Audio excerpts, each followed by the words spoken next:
আরো জোরে বলেন না আমিন। আল্লাহ সারা বিশ্বের মুসলিম উম্মাহকে হেফাজত করুক, সকলে বলেন আমিন। রাগ করার বিষয় নেই এখানে।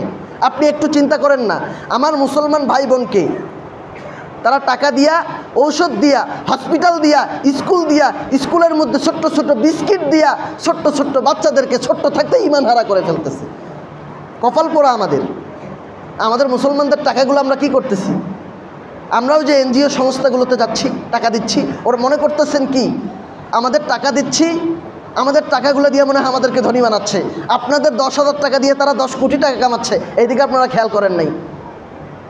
আপনি মনে করতেছেন আমাকে 50,000 টাকা দিয়ে আমার উপকার করলো,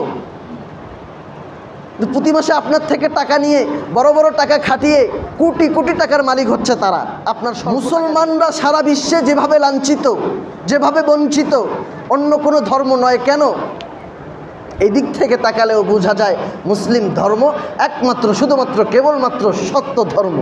আল্লাহ বলেন না, ইন্নাদ-দীনা ইনদাল্লাহিল ইসলাম, একমাত্র, শুধুমাত্র, কেবলমাত্র ইসলাম ধর্ম হলো আমি আল্লাহর কাছে মনোনীত পছন্দতম ধর্ম। এই ধর্মের প্রতি সবার চোখ পড়েছে। এই ধর্মকে সবাই বিনষ্ট করে দিতে চায়, নষ্ট করে দিতে চায়, মুসলমানদেরকে ধ্বংস করে দিতে চায়। তো আল্লাহ বলেছেন, ওয়ালা তাহিনু ওয়ালা তাহজানু ওয়া আনতুম লা'লাউনা ইন কুনতুম মুমিনিন। দুশ্চিন্তাগ্রস্ত হয়েও না।